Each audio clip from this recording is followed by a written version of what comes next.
प्रीति ने चश्मा साफ करके दोबारा बालकनी से नीचे झांका और सोचने लगी, नहीं, यह सपना नहीं है। रेनू सयानी हो गई है, अब वह दुनियादारी समझने लगी है।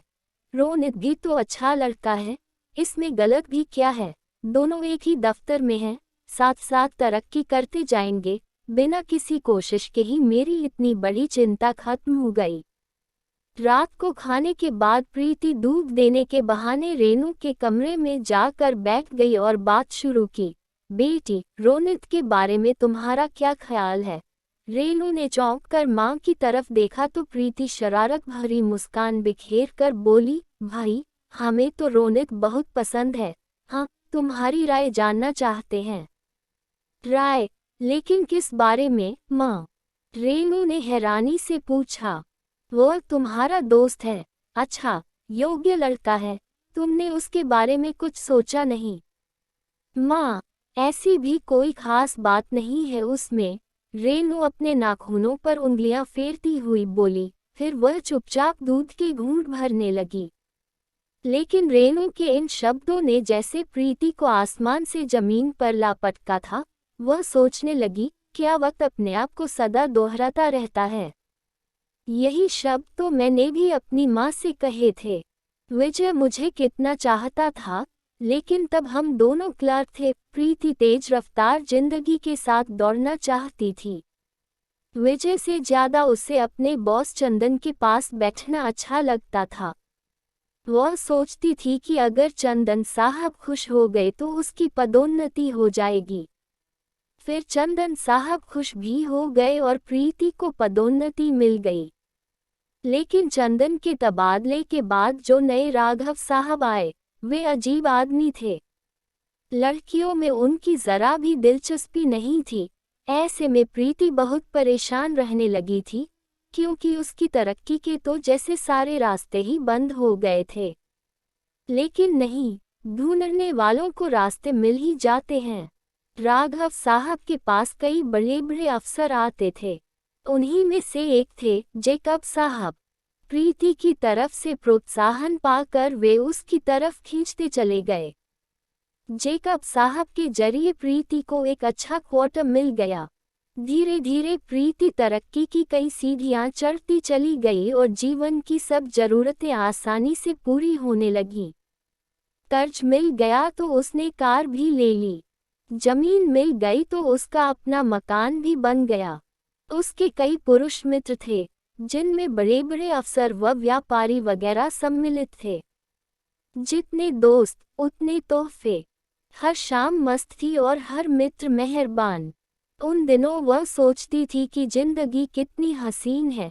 परेशानियों से जूझती लड़कियों को देखकर वह यह भी सोचती कि ये सब अक्ल से काम क्यों नहीं लेती। एक दिन प्रीति को पता चला कि उसके पहले प्रेमी विजय ने अपने दफ्तर में काम करने वाली एक क्लर्क युवती से शादी कर ली है। क्षण भर के लिए उसे उदासी ने आ घेरा, लेकिन उसने खुद को समझा लिया और फिर अपनी दुनिया में खो गई। समय अपनी रफ्तार से दौड़ रहा था। अच्छे समय को तो जैसे पंख ही लग जाते हैं। वक्त के साथ साथ हरे भरे वृक्ष को भी पतझड़ का सामना करना ही पड़ता है, लेकिन ऐसे पेड़ तो सिर्फ माली को ही अच्छे लगते हैं, जो उन्हें हर मौसम में संभालता सजाता रहता है। आते जाते राहगीर तो सिर्फ घने फलों से लदे पेड़ ही देखना चाहते हैं। बात पेड़ों की हो तो पतझड़ के बाद फिर बहार आ जाती है, लेकिन मानव जीवन में बहार एक ही बार आती है और बहार के बाद पतझड़ स्वाभाविक है। प्रीति तेज रफ्तार से दौड़ती रही।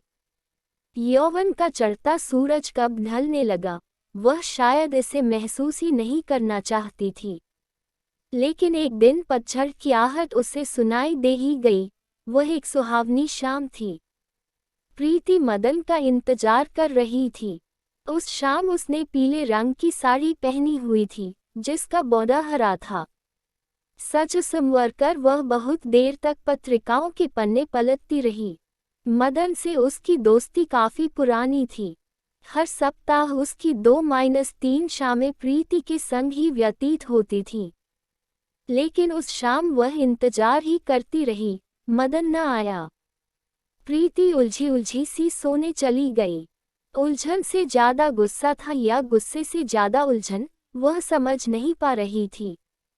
कई बार फोन की तरफ हाथ बढ़ाया, लेकिन फिर सोचा कि घर पर क्या फोन करना, क्या पूछेगी और किस से पूछेगी। दूसरे दिन उसने मदन के दफ्तर फोन किया तो वह बोला, माफ करना, कहीं फंस गया था, लेकिन आज शाम जरूर आऊंगा। उस शाम प्रीति ने फिर वही साड़ी पहनी, जो कि मदन को बहुत पसंद थी। शाम ढलने लगी, देखते ही देखते 8:30 बज गए। गुस्से में उसने बगैर कुछ सोचे रिसीवर उठा ही लिया और मदन के घर का नंबर घुमाया। हेलो, मदन जी हैं? साहब जी तो नहीं हैं, उसके नौकर ने जवाब दिया। कुछ मालूम है, कहाँ गए हैं? हाँ जी, कल छोटी बेबी का जन्मदिन है न, इसलिए मेम साहब के साथ कुछ खरीदारी करने बाजार गए हैं। रिसीवर पटक कर प्रीति बुदा बुदा उठी।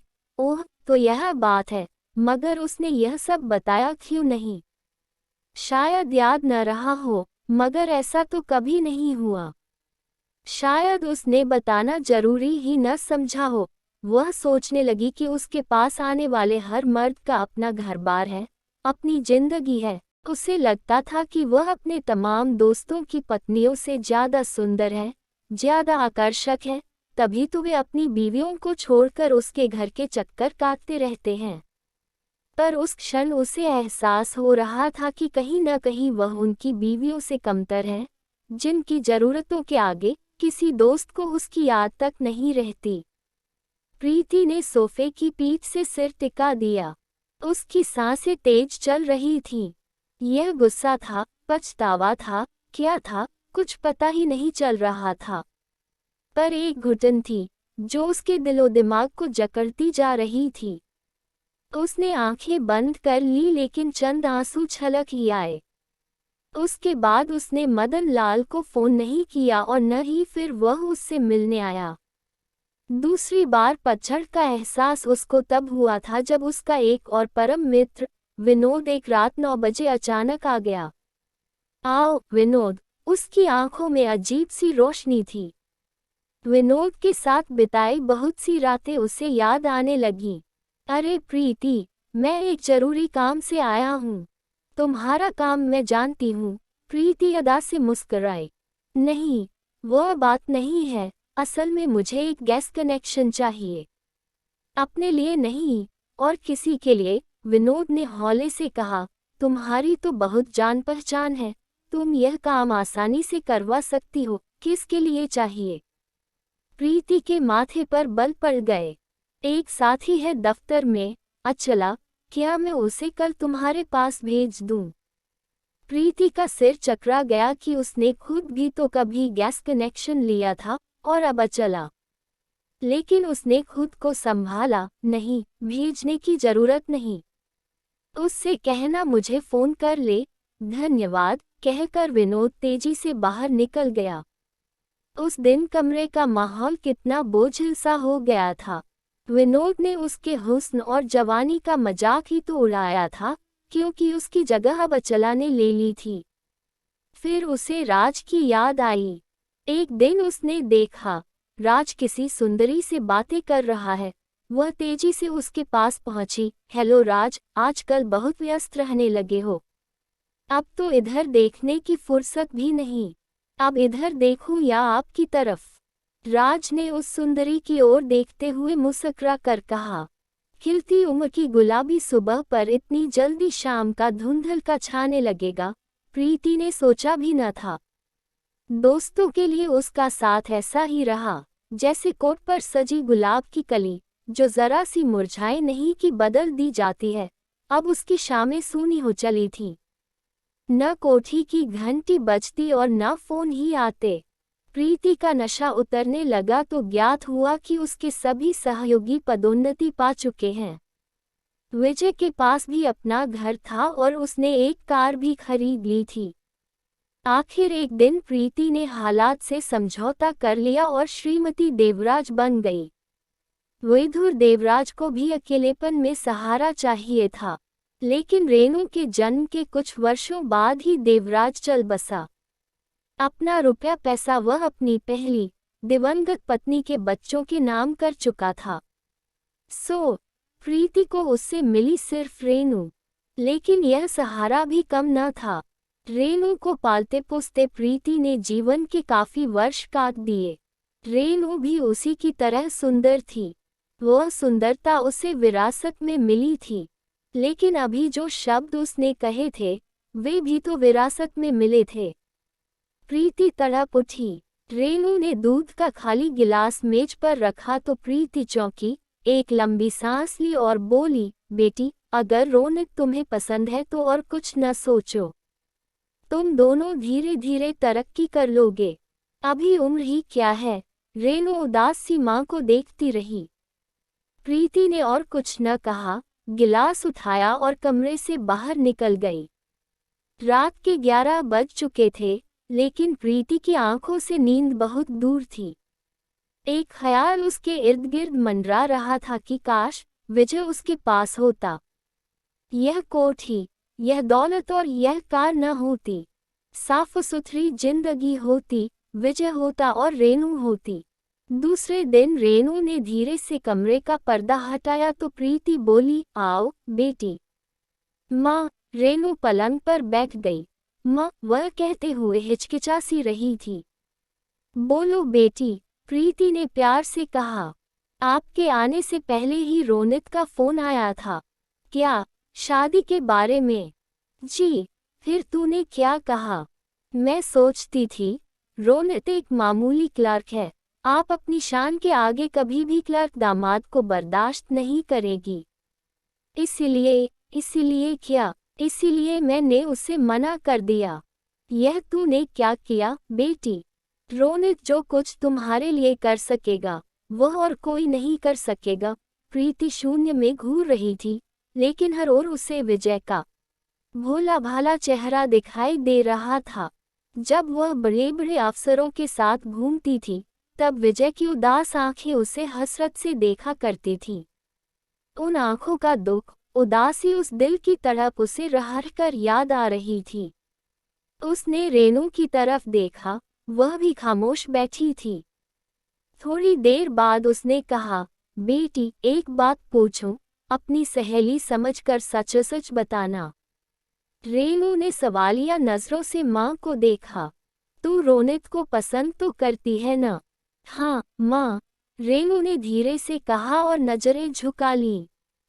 अब क्या होगा मेरी बच्ची? तूने मुझसे पूछा तो होता। क्या वह फिर आएगा?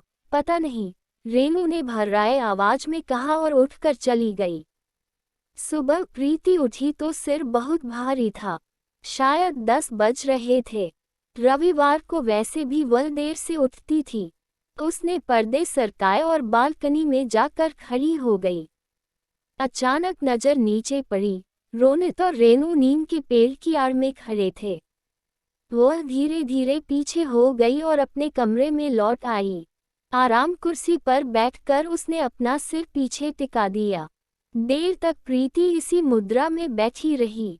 फिर किसी के आने की आहट हुई तो उसने भीगी पलकें उठाई। सामने रेनू खड़ी थी। माँ, वह आया था फिर वही कहने। प्रीति टकटकी बांधे उसके अगले शब्दों का इंतजार करने लगी। माँ, मैंने तूने क्या कहा? वह लगभग चीख पड़ी। मैंने हाँ कह दी।